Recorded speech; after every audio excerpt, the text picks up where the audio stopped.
Bonjour et bienvenue à une autre prédication de l'Église chrétienne évangélique En Chemin.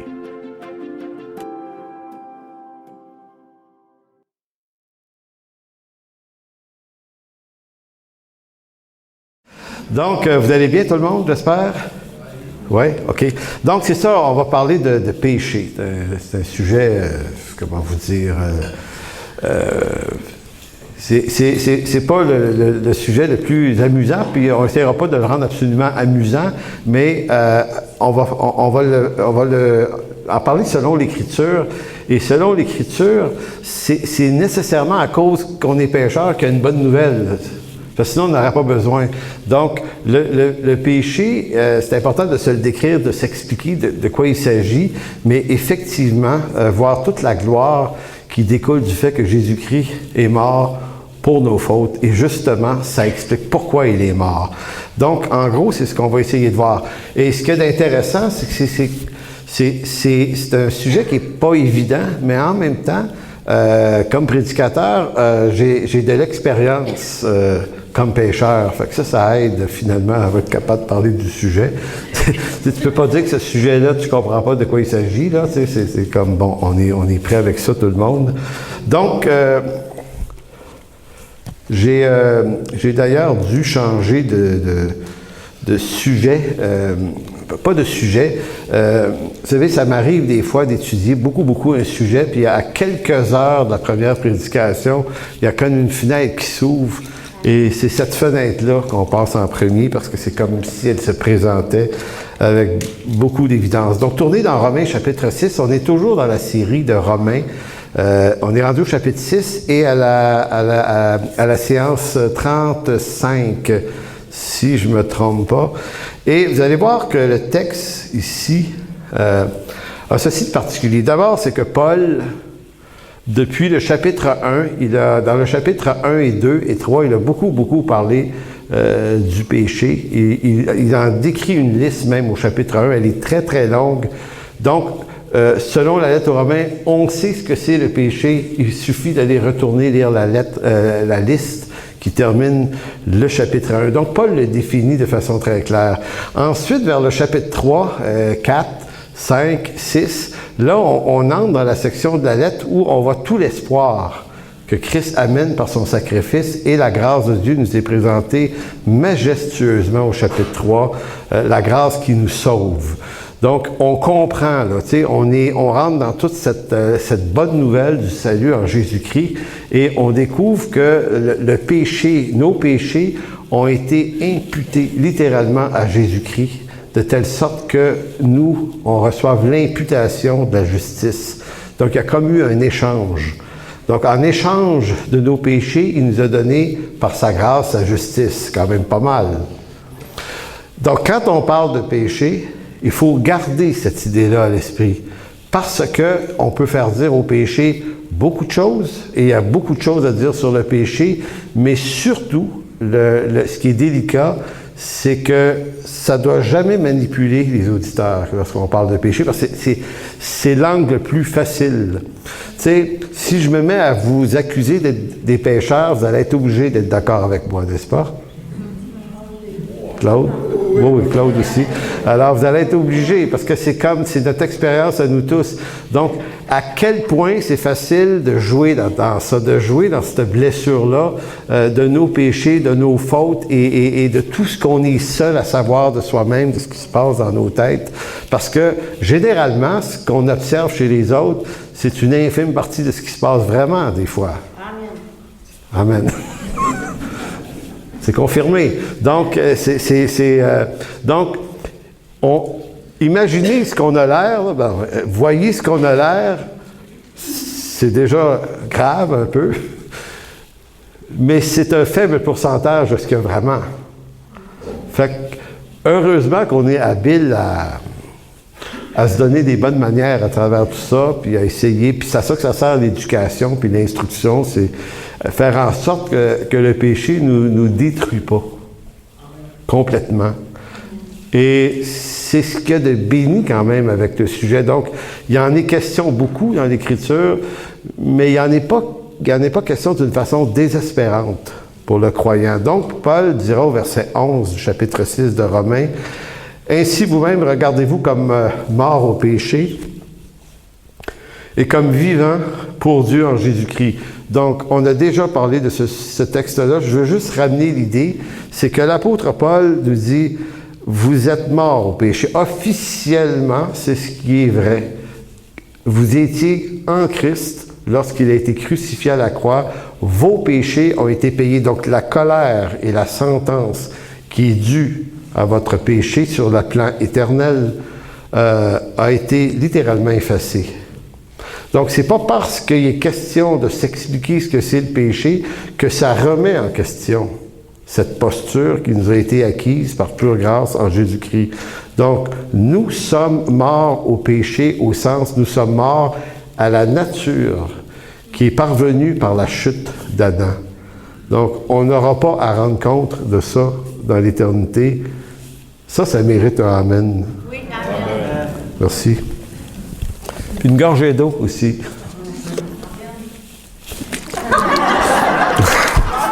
Je ne pensais pas qu'il y aurait un Amen sur la gorgée d'eau, mais soyons généreux dans les Amen, il n'y en a jamais trop. Donc oublions pas cette affaire-là. C'est beaucoup à mettre ce fondement-là avant de parler du péché, parce que à partir du verset 12, c'est comme si l'apôtre Paul pognait un virage. C'est comme s'il disait, puisque éternellement parlant, on est parfaitement lavé et purifié de tout péché, et que ça, c'est sûr, dans la vie terrestre, le péché peut quand même nous amener dans des ravages terribles. Donc, ça ne veut pas dire que les conséquences terrestres de nos fautes disparaissent. Donc, il faut assumer, il faut gérer. Donc, c'est pas parce que le péché est éternellement pardonné qu'il devient pas forcément banal dans cette vie. Il n'est pas banal du tout. Donc, c'est ici là, que l'apôtre Paul fait un virage au verset 12. Il va dire que le péché ne règne donc point dans votre corps mortel et n'obéissez pas à ses convoitises. Ne livrez pas vos membres au péché comme des instruments d'iniquité, mais donnez-vous vous-même à Dieu comme étant vivants de mort que vous étiez et offrez à Dieu vos membres comme des instruments de justice, car le péché n'aura point de pouvoir sur vous puisque vous êtes non sous la loi, mais sous la grâce. Donc, ces 3-4 versets-là, 3, 12, 13 et 14, ça va prendre 3 semaines. Comprendre. Un peu pas mal, ces textes-là, même pas complètement.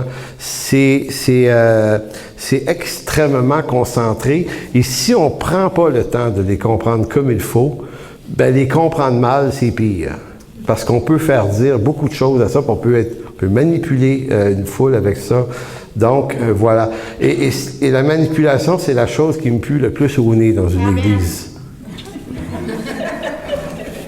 Alors, effectivement, c'est très, très facile de créer un effet de corps, de proximité, mais à travers une manipulation comme celle-là. Donc là, on peut faire marcher les gens comme on veut. Mais ça, c'est pas de l'instruction, c'est de la manipulation. L'instruction, elle permet de donner le sujet, de le garder dans le contexte de l'apôtre Paul, parce que, souvenez-vous que l'apôtre Paul, quand il déclenche cette idée-là au verset 12, il n'est pas fâché contre les gens à qui il parle. Est-ce qu'on peut parler de péché sans être fâché? Parce que moi, j'ai toujours en mémoire des prédications où le prédicateur s'enflamme contre le péché. Puis, tu sais, et il peut se donner un détachement de la condition pécheresse. Il instruit les autres à ne pas être pécheurs ou à l'être moins.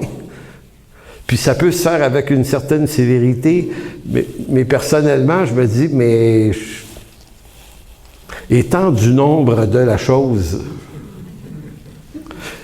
Et Paul est du nombre de la chose. Donc, l'apôtre Paul parle théologiquement du péché. Donc, il décrit ce qui est aussi sa condition à lui. Donc, c'est dans ce contexte-là qu'on va en parler. Donc, on va en parler en tant que pécheurs qui sont capables d'oser aller voir de quoi il s'agit. voir un peu mieux ce que sont les mécanismes du péché, ben, c'est peut-être une façon, non pas de s'en affranchir complètement, ici-bas sur terre, on reste des pécheurs, mais à tout le moins d'en écoper le moins possible. Donc, ce sujet est sensible. Voilà un sujet sensible qui nous effraie tous parce qu'il touche à ce que nous sommes fondamentalement comme humains, c'est-à-dire des pécheurs. Celui qui va nous parler ici de ce sujet, Paul, est aussi un pécheur. Et là, je vais vous demander de tourner dans 1 Timothée 1, versets 15 et 16. J'ai pensé que c'était important de visiter cette idée-là. C'est que l'apôtre Paul, qui instruit les Romains théologiquement sur ce qu'est le péché, n'est pas en train de s'élever au-dessus d'eux comme si lui avait dépassé cette étape. Bien que c'est un apôtre et qu'on le reconnaît inspiré de Dieu pour les lettres qu'il a écrites, néanmoins, en 1 Timothée chapitre 1, verset 15, il va dire ceci: « C'est une parole certaine et entièrement digne d'être reçue, que Jésus-Christ est venu dans le monde pour sauver les pécheurs dont je suis le premier. » C'est parce que Paul fait cette déclaration qu'il a le droit d'instruire les autres maintenant sur le péché. Si Paul s'excluait de la cohorte des pécheurs, ça serait un petit peu plus délicat. Et il ne fait pas que s'identifier comme un pécheur, il se déclare comme le premier, le pire. Guillaume Bourrin, la semaine passée, nous a dit qu'il n'était pas d'accord avec ce texte-là. Vous vous souvenez? Il dit, la seule fois que je ne suis pas d'accord avec Paul, c'est parce que c'est pas lui, il dit, c'est moi le premier des pécheurs. Effectivement, on pourrait tous dire ça. Puis l'argument de Paul est extrêmement important.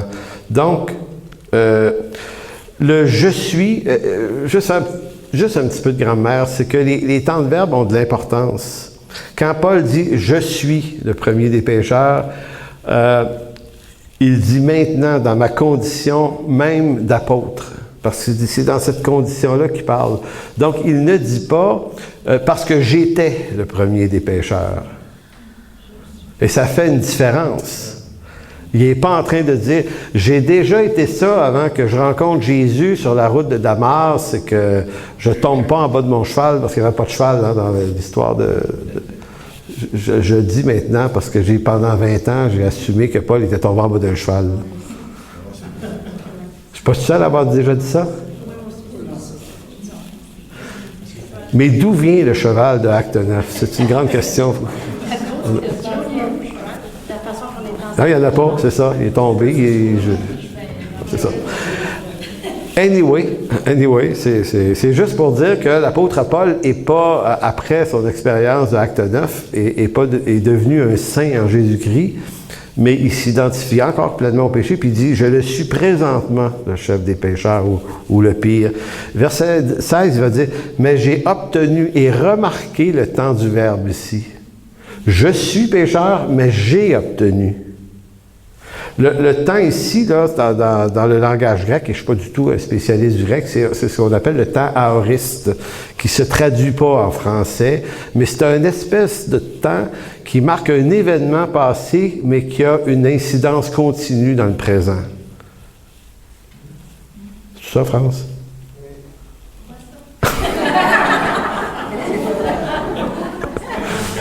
Elle est d'accord avec moi. Donc, je disais que le temps aoriste, c'est un temps qui ne se traduit pas, il n'y a pas de temps équivalent dans notre grammaire française, mais qui stipule un événement arrivé au passé, mais dont l'effet est toujours présent, continu. Passé continu. C'est toujours pas évident parce que quand on étudie des textes, qu'on va voir ça, là, on voit là, ça patine là, les interprètes parce que on dirait que c'est pas tout à fait simple, mais le plus simplement, la façon la plus simple de le dire, c'est comme ça. Donc, Paul est maintenant toujours le premier des pécheurs dans ce qu'il est, mais au passé, c'est-à-dire à la croix, il a obtenu miséricorde. Donc, et c'est à la voix passive, hein, ici, ou également, j'ai obtenu. Donc, Paul est l'objet de l'œuvre d'un autre. C'est pas la voix active, c'est pas lui qui produit l'action, il est sujet à l'action. Donc il dit, j'ai obtenu miséricorde afin que Jésus-Christ fit voir en moi le premier toute sa longanimité. Longanimité, c'est patience, hein? Faut penser de regarder ça. Sommeur, ça dit patience? L'étendue de sa patience. Excellent. Donc, toute sa patience pour que je servisse d'exemple à ceux qui croiraient en lui pour la vie éternelle. Donc, c'est vraiment important, ce texte-là, pour étudier ce que Paul a à dire aux Romains sur le péché, parce que Paul n'est pas en train de s'élever au-dessus de la cohorte, là. Il dit, regardez, on va en parler, puis avant d'en parler, je suis le premier, là. OK? C'est assez simple. Puis on est tous capables d'avoir exactement l'approche de Paul. Et Paul va dire, Dieu l'a fait ainsi afin que je sois un exemple. En d'autres mots, même si je suis pécheur, ben, je suis un exemple de ce que c'est un pécheur qui marche avec Dieu. Donc, ça se fait. Donc, voyons maintenant la doctrine du péché, ou l'étude du péché qui s'appelle l'armatiologie. Parce que le mot péché, c'est armatia dans le grec. Donc, il existe en théologie un compartiment qui étudie le péché, puis on appelle ça l'amartiologie. Amartia veut dire ce qui est mal, ce qui est offensant, péché, violation de la loi divine, en pensée et en acte. Donc, amartia inclut tout ça, là. Donc, le sujet du péché est complexe, et ça pour plusieurs raisons. D'abord, parce que en tant que pécheur, parce que c'est en tant que pécheur que nous en parlons. Un autre point, c'est que le péché est l'ennemi numéro un de l'humanité à cause de tous les carnages qu'il a causés.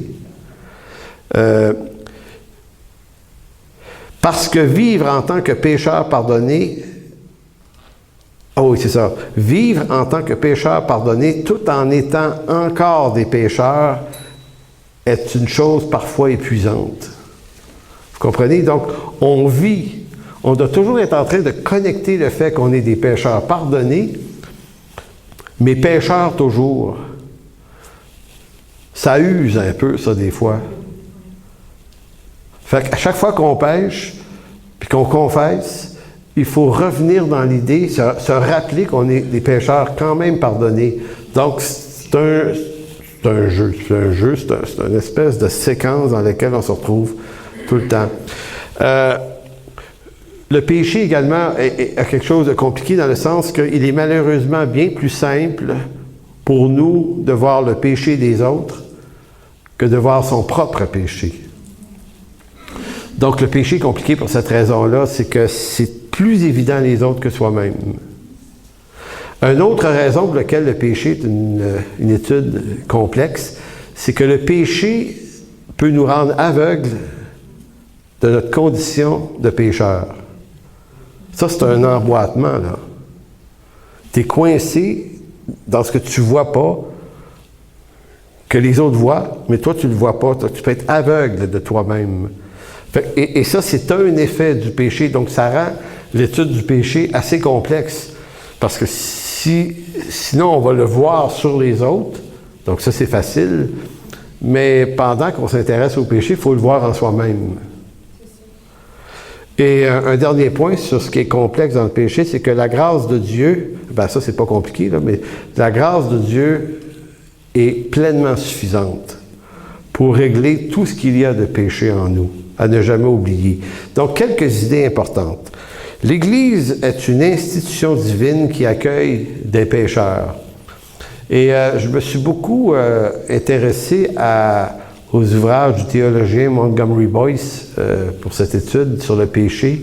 C'est un bon théologien presbytérien et quand on lit ses textes, c'est un homme qui a énormément de douceur dans sa façon de dire les choses.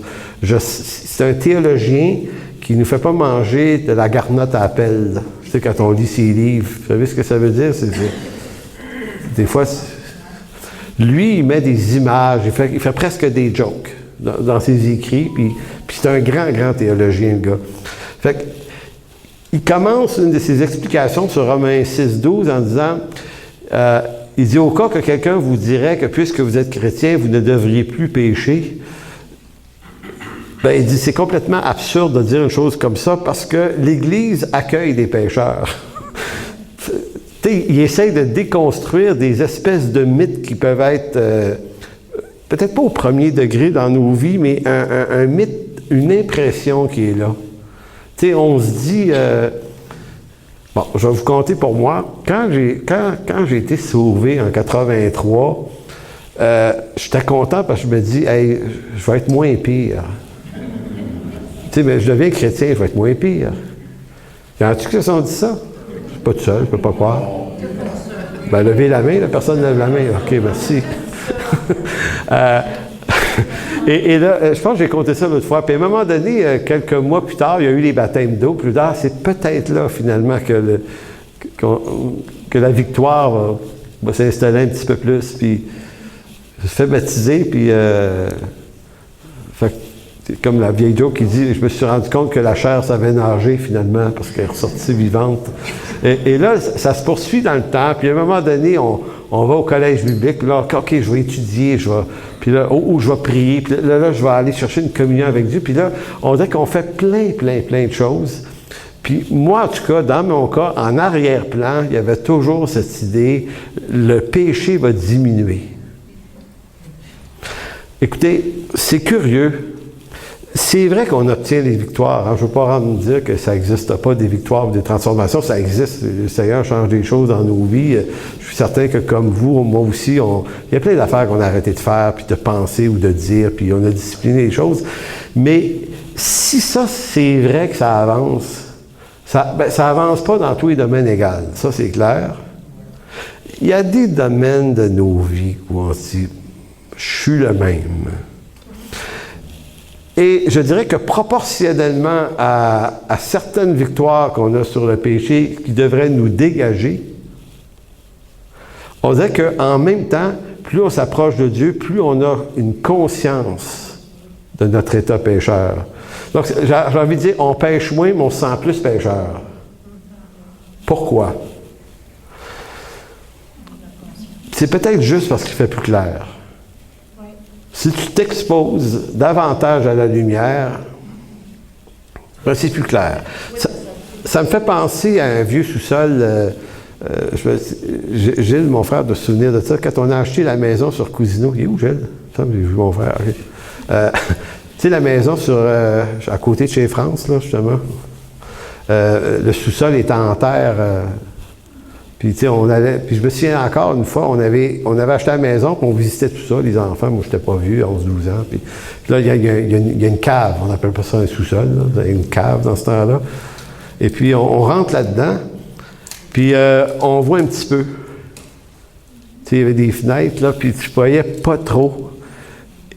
Et quand mon père, ou je ne sais pas qui, a allumé la lumière, il y a des fils d'araignée. Écoutez, une chance qu'on n'a pas marché là-dedans, c'est ouvrir la lumière, parce qu'on aurait eu plein la face. Et j'ai me suis toujours souvenu de cette image-là, pour le péché dans nos vies. Effectivement, quand on est un peu dans les ténèbres, puis qu'il ne fait pas trop clair, on ne voit pas trop.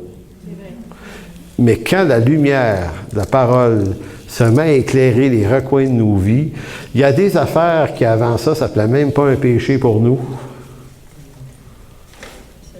Puis là, on a compris que ça en était un, ça aussi. Fait que là, c'est comme si on en vient à ce constat-là. C'est ça, grandir avec Dieu. Donc, vous voyez la proportionnalité entre la victoire qu'on peut avoir et l'effet et l'impact quand même du péché. Donc, j'ai passé ma vie, comme vous, à essayer de dire, faut que je diminue ça. Je peux-tu me lever le matin, moi, des fois, en disant, hey, wow, ça va bien, je sens rien, je me sens sain un matin. Tu sais, des fois, tu as des raisons de te sentir sale, mais tu sais, des fois, il n'y en a pas. Puis je me sens sale pareil. C'est-tu plate, un peu? Et là, on comprend le cri du cœur de Paul, malheur à moi. Non, c'est pas ça qu'il dit. Malheureux que je suis, qui me délivrera de ce corps de mort? Puis ça ne veut pas dire qu'il est tombé d'une backslide la journée d'avant, c'est juste que c'est la complication, la difficulté du péché, c'est que on est parfaitement lavé, purifié pour l'éternité de cet état-là, mais l'odeur, là, est là. Amen. Non, on ne dit pas Amen à ça. En tout cas. Donc, l'Église est une institution qui accueille des pécheurs repentis, certes, mais qui demeurent des pécheurs malgré tout. Pour cette raison, la bienveillance entre frères et sœurs d'une même Église doit être la valeur de premier plan. Vraiment. On doit s'accueillir les uns les autres dans ça, comme Christ nous accueille aussi comme ça. Ça ne veut pas dire qu'on ne traite rien puis qu'on ne gère rien. Matthieu 18 dit, si ton frère a péché, ben va le voir, mais toi seul. Ne parle pas à toute la communauté. Il faut voir ton frère seul. C'est pas, ouais, c'est ça, tu veux pas le détruire, tu veux le construire, le reconstruire. Donc, il y a quelque chose de bienveillant dans Matthieu 18. Donc, c'est pas juste une démarche, comment vous dire, c'est une démarche qui veut gagner le frère. Donc, c'est nécessaire d'être bienveillant, donc on doit traiter les autres comme on aimerait être traité soi-même. Si la victoire sur le péché demeure une priorité de tous les instants dans la vie d'un chrétien, ça doit demeurer une priorité d'avoir la victoire sur le péché, ce dernier doit savoir vivre avec l'idée qu'il n'y arrivera jamais vraiment, sans pour autant renoncer au combat. Ça aussi, ça peut être éreintant. Tu dis, je me bats contre quelque chose que j'arriverai jamais en ce monde à vaincre, complètement, mais si je me bats pas contre ça, ça va m'envahir. Donc, la grâce, tu sais, le texte, quand Paul dit « on n'est plus sous la loi et sous la grâce », n'est pas à prendre en disant que la grâce, c'est des standards beaucoup plus bas que la loi, parce qu'il y en a qui l'ont compris de même. C'est-à-dire que quand Paul dit qu'on n'est plus sous la loi, c'est que la loi impliquait un ensemble de cérémonies qui amenait toute la prêtrise aaronique des Lévitiques, qui avait énormément de pratiques à aller au temple, les sacrifices, il y avait énormément d'affaires contenues dans la loi. Maintenant, notre relation avec Dieu ne s'établit plus sur ce type de sacerdoce qui relève de la loi, mais par la grâce en Jésus-Christ. Mais ça ne dit pas que la loi et ses commandements, comme Paul va dire dans Romains 7, sont plus vrais. Ils sont purs, ils sont saints, ils sont toujours vrais. Donc, ça reste vrai de ne pas commettre l'adultère ou de ne pas voler, de ne pas tromper, de ne pas mentir. Ça reste tout le temps vrai, ça. Donc, c'est un défi. On ne doit pas renoncer à combattre sous prétexte qu'on ne le vaincra jamais complètement. Et même si on ne le vainc pas complètement, si on ne combat pas, il va nous envahir. Parce qu'il y a une nature, je ne dirais pas qu'il y a une nature, parce que des fois on dit on a deux natures, une nature pécheresse, une nature en Jésus-Christ. En fait, on a une seule nature, c'est une nature humaine. Mais cette nature-là est contaminée par la chute et le péché d'Adam. Donc, ça nous habite en profondeur. Bien que la conscience humaine éclaire le mal et le bien de l'homme, ça c'est un autre point important. Donc, un non-croyant a aussi une conscience, puis peut avoir une conscience très solide de ce qui est bien et ce qui est mal. Donc, je le dis souvent, dire qu'un non-croyant a une moins bonne morale qu'un croyant, c'est erroné de dire une affaire comme ça. C'est pas parce qu'on est croyant qu'on a une meilleure conduite. Pas forcément. Et on connaît tous des gens intègres et droits qui ne sont pas des chrétiens. Vraiment. Et même des fois, c'est gênant.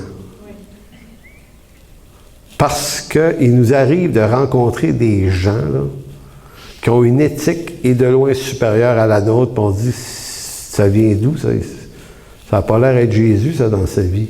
Fait que, il y a quelque chose qui vient par l'éducation, par l'instruction, mais aussi cette conscience qui est déjà un bien présent dans le cœur de l'homme par ce qu'on appelle la grâce commune. Dieu donne au cœur de l'homme des mécanismes qui lui permettent d'être capable de se voir aller. Donc, bien que la conscience humaine éclaire déjà bien le bien et le mal en l'homme, Le croyant, lui, ne peut pas abandonner ce moyen-là, mais pour lui, c'est la parole de Dieu qui a le dernier mot en ce qui concerne le bien et le mal.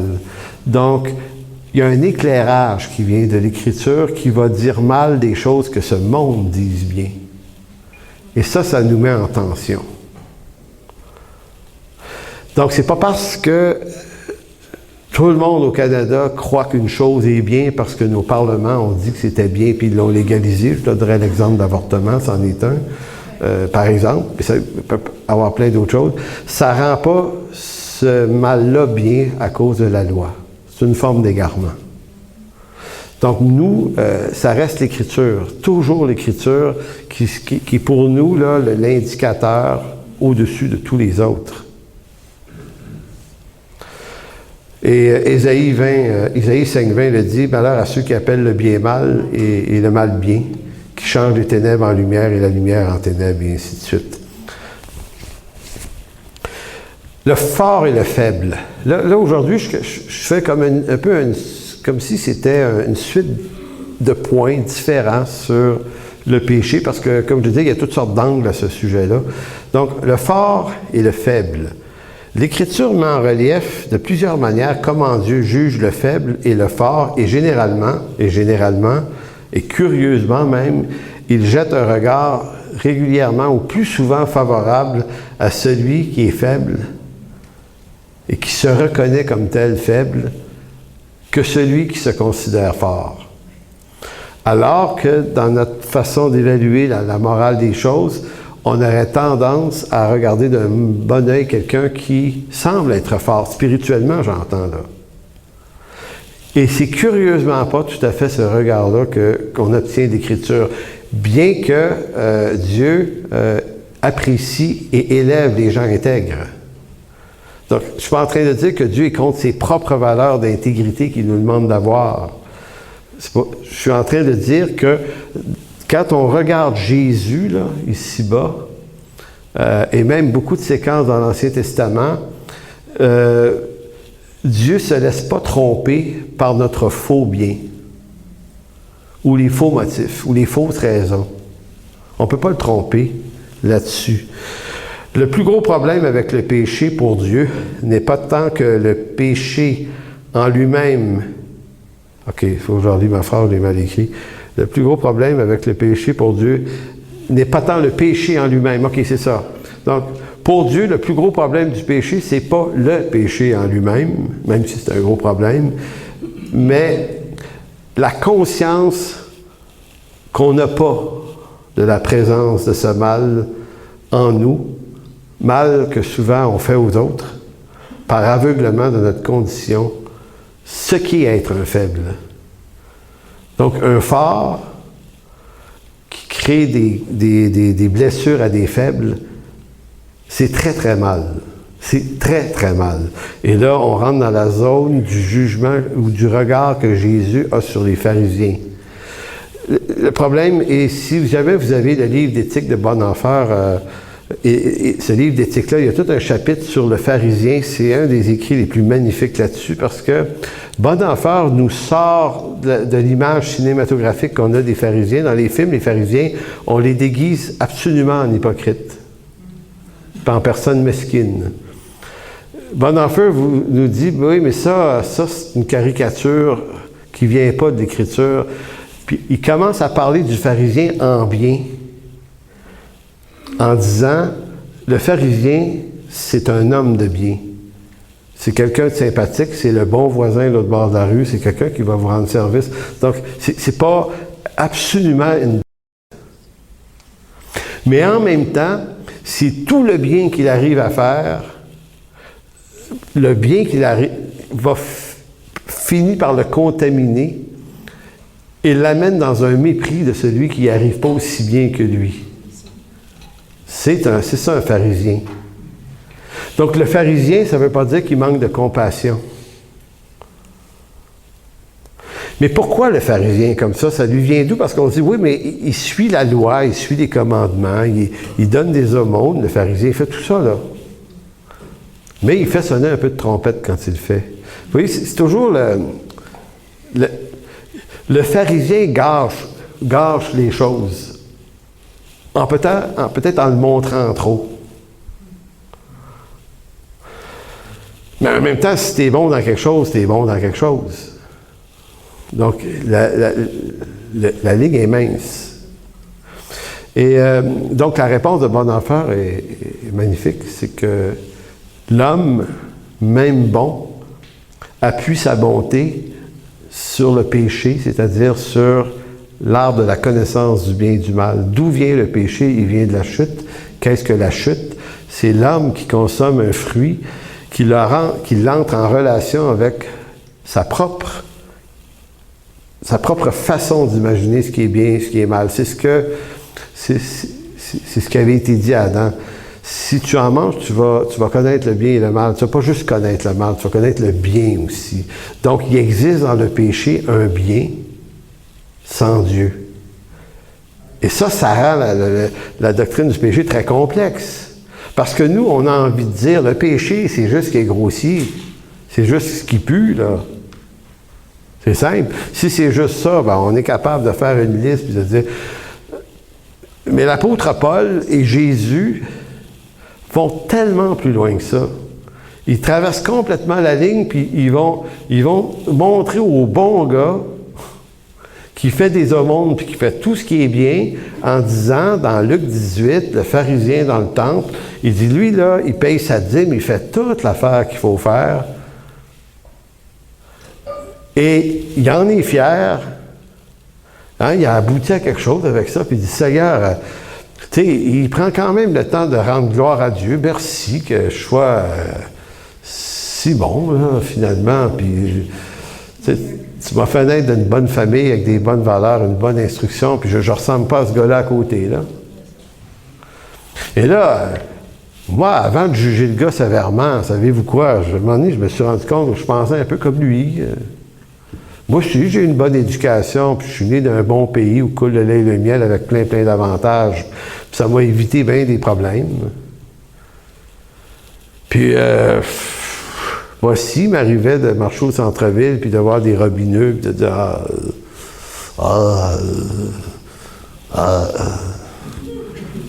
je trouvais pas les mots, c'est pour ça. Non, mais vous comprenez ce que je veux dire? C'est comme, tu regardes le comportement de la personne, puis... Tu sais, il n'est pas chanceux, mais il ne s'aide pas, ouais, c'est ça. Tu sais, il est venu dans le même pays que moi, il aurait pu aller à l'école, lui aussi, puis il aurait pu, puis on peut penser ça des Amérindiens, puis on peut penser ça de plein de monde, puis c'est tellement facile de penser ça. Donc, on n'est pas le pauvre type, là, on est souvent ce pharisien-là, mais on ne le sait pas. Parce que c'est joyeux, c'est heureux d'être un pharisien, parce que tu as moins de problèmes. Donc, le bien que tu fais est contaminé par le péché qui t'habite, même quand c'est bien. Donc, ça veut dire que faire le bien, vraiment bien, c'est quoi? Tu as l'impression que tu ne s'en sortiras jamais. Oui, ça c'est le côté grossier, s'inventer, mais même, tu sais, regardez, je suis assez intelligent ça pour me la fermer quand je fais du bien. Mais je vous disais tout à l'heure, j'ai envie de me lever le matin en étant fier de moi pareil. Et là, je me dis, bon, on ne va pas aussi loin que ça, calme-toi. Ben, moi, les poulies tournent là. Fait que, à un moment donné, y a-t-il quelque chose pour huiler ça, pour que ça ralentisse, là? Mais néanmoins, on finit par se rendre compte que la seule chose qui compte vraiment, c'est la grâce de Dieu. Tu dis, au bout de l'affaire, là, je dois faire ce bien-là quand même. Parce que je pourrais pas dire, je le contamine tout le temps, le bien, je le ferai plus. Ben non, fais-le pareil, c'est bien. Puis si tu t'en glorifies un peu trop, ben, vaut mieux ça qu'avoir fait le mal quand même, non? Tu sais, l'itinérant, là, si tu as donné 5$, c'est mieux que si tu as donné un coup de pied, là, quand même. C'est un peu débile comme image, là. On va prendre une gorgée pour celle-là, là. Donc, mais la bonne action que j'ai mise pour lui, là, je peux... Écoutez, c'est pour ça que ça m'est arrivé, moi, cette expérience-là, plusieurs années au centre-ville. J'ai donné quelque chose à une femme itinérante. Je me suis retourné chez nous en étant très, très satisfait de moi-même. Et en auto, peut-être le Saint-Esprit m'a défait mon image en disant, regarde, t'as fait du bien, mais tu n'as même pas demandé son nom. Ça ne t'intéressait pas. Et c'est comme si je me sentais encore plus cheap. Et là, je me disais, c'est tough aider des gens mal pris. C'est difficile de sortir du syndrome. Mais en même temps,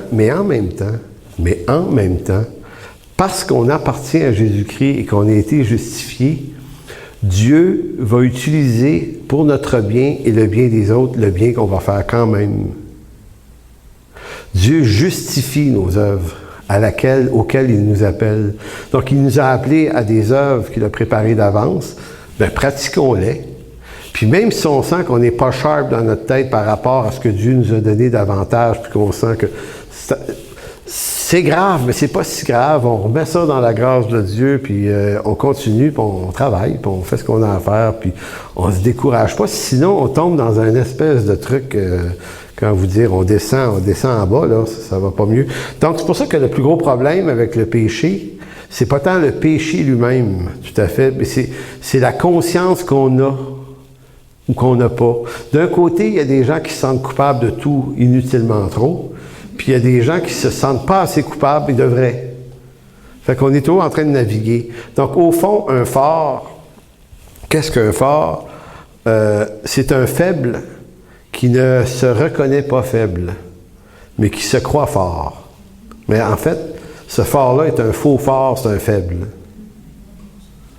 Et souvent, être un faible, accepter d'être un faible, c'est peut-être là qu'on est vraiment fort. Puis Paul le dit presque comme ça dans sa deuxième lettre aux Corinthiens, c'est quand je suis faible. C'est quand je me sais faible, dépendant, que je suis fort. Parce qu'il dit quand je suis fort, et Paul le voit un peu comme ça, quand je suis fort, je suis presque dangereux. Dans le récit de la femme adultère, une autre affaire sur le péché, on voit que Jésus, et je vous lis juste un petit bout de l'histoire dans Jean 8, là, mais dans l'histoire de cette femme adultère-là, vous remarquez que Jésus va être moins concerné par le péché de la femme que vraiment commis un adultère. Il est moins concerné par ça que par la gang qui ont des roches. C'est intéressant. Parce que, écoutez, là, selon la loi, ils ont comme raison, en apparence. En apparence. Tu sais, elle a péché, elle l'a fait, ce péché-là, là, quand même. Et que dit la loi? Bien, la loi dit ce qu'elle dit. Et qui est l'auteur de la loi?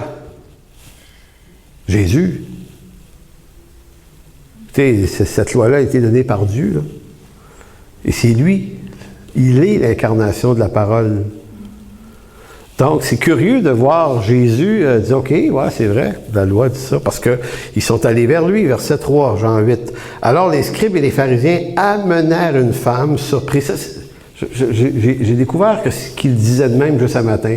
C'est incroyable, ça fait 40 ans qu'on lit notre Bible, et puis des fois, tu te dis, comment ça se fait que je n'ai pas remarqué qu'ils ont réellement fait exprès. Alors, les scribes et les pharisiens amenèrent une femme surprise en adultère, en la plaçant au milieu du peuple, et dirent à Jésus. Vous voyez là, qu'il y a comme une intention piégeante dans l'action, là. Alors, maître, cette femme a été surprise en flagrant délit d'adultère. Moïse, dans la loi, nous a ordonné de lapider de telle femme. Toi donc, que dis-tu? Et comment tu t'en sors de celle-là?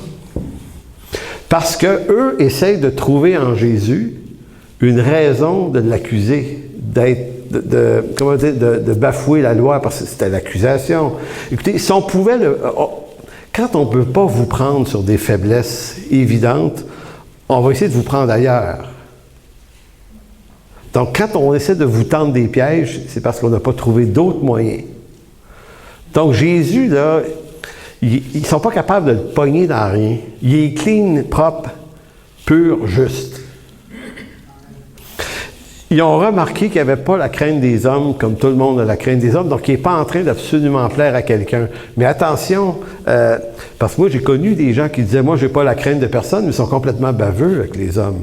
Tu sais, ils sont arrogants. Tu sais. Je n'ai pas peur des hommes, mais dans mon arrogance. Mais de l'arrogance, c'est pas moins de peur des hommes, c'est plus de peur des hommes. L'arrogance et l'attaque que tu fais contre eux, là, tu es en train de montrer que tu trembles. Fait que tu attaques, tu fais ça en premier, tu es plus fort. Comment Jésus va se sortir de cette histoire-là? Parce qu'il le sait qu'ils veulent le piéger. Et là, il oppose une vraie personne qui mérite d'être lapidée. Et la loi de Moïse, ce qu'elle dit. Et toi, que dis-tu?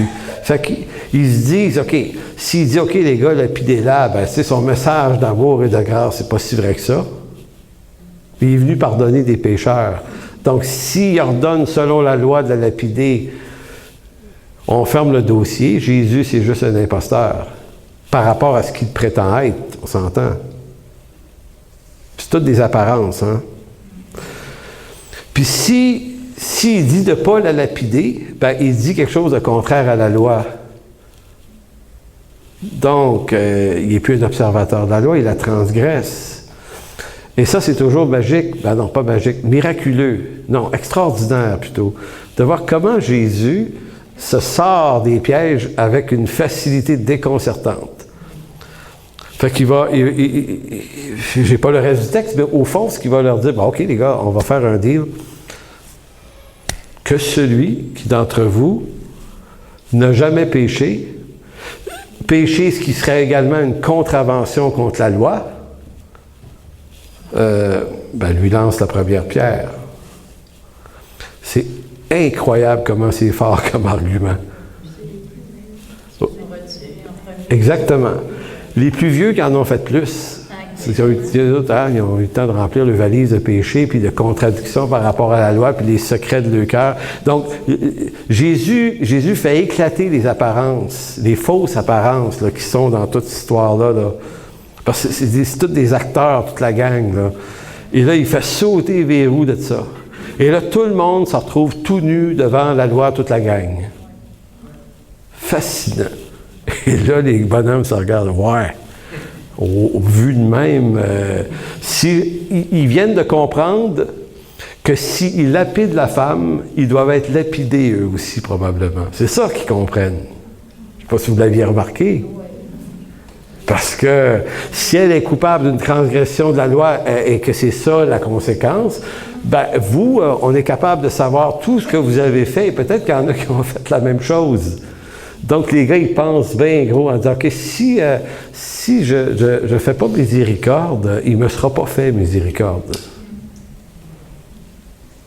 C'est-tu dans Matthieu 7, de mémoire, où Jésus dit, faites attention à la manière avec laquelle vous jugez, parce que vous serez jugés du même jugement que vous vous êtes servis pour les autres.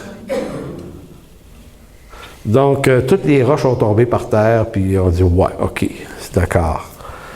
D'accord, Jésus. Puis ils sont partis un après l'autre. Puis Jésus leur a pas dit de la lapider, puis il leur a pas dit de ne pas la lapider. Donc, il s'est absolument pas compromis, ni pour, ni contre la loi, ni pour rien. C'est fort. Gloire à Jésus quand même. Hein? Puis il y en a d'autres histoires de même qui sont vraiment magnifiques. Donc, le péché, c'est toute cette complexité-là. Donc, quand on fait une série sur le péché, il ne s'agit pas seulement d'adresser des comportements de grossiers, puis ci, puis ça, puis on va prier, avancer pour que vous en soyez délivrés. On pourrait aller dans ce genre de scénario qui est extrêmement facile. Mais non, il faut comprendre le péché dans tous ses angles et comprendre que les péchés les plus pernicieux sont ceux qui paraissent le moins et qui ont le plus d'impact. Alors écoutez, je vais m'interrompre là-dessus. Et puis, on va continuer dans les semaines qui viennent sur le sujet. Il y a beaucoup à dire. Puis, je tiens à préciser que c'est quelque chose qui va être édifiant, encourageant. Il y a de l'espoir dans ça, parce que Dieu est bon. Amen. Alors, Seigneur, merci de bénir abondamment. Merci pour ta parole. Merci pour cette parole qui m'enseigne toutes sortes d'histoires et de scénarios comme ça qui sont arrivés à du vrai monde, notamment cette femme qui avait commis l'adultère, et toutes sortes d'autres personnes, d'hommes, de femmes, de boiteux, de lépreux, de toutes sortes de monde, des paralytiques. Seigneur, tu as pris beaucoup de temps avec des gens pour qui beaucoup d'autres ne se donnaient pas beaucoup la peine. Et Seigneur, c'est vraiment en te voyant marcher sur cette terre par les évangiles qu'on observe ça, qu'on sait que tu marches avec nous aussi. Parce qu'on est comme ces hommes, comme ces femmes de ton temps. Et Seigneur, si en chemin, tu as pris du temps pour t'arrêter pour chacun d'eux, tu as pris du temps, puis tu as pris du temps de qualité. Et souvent, Seigneur, tu parlais peu, mais t'écoutais plus. C'est curieux, ça. Parce que tu savais déjà ce que ces gens-là allaient te dire, et tu as quand même pris le temps de leur donner le temps de le dire. C'est magnifique, Seigneur, et on sait que c'est de cette même façon que tu nous accueilles en ton Église, toi qui es la tête. Et Seigneur, donne-nous la sagesse et l'intelligence spirituelle d'intégrer ça dans nos cœurs et dans nos vies afin qu'on t'imite, puis qu'on soit accueillant, qu'on soit bienveillant les uns envers les autres. Merci, mon Dieu. Amen. J'inviterai Marjolaine.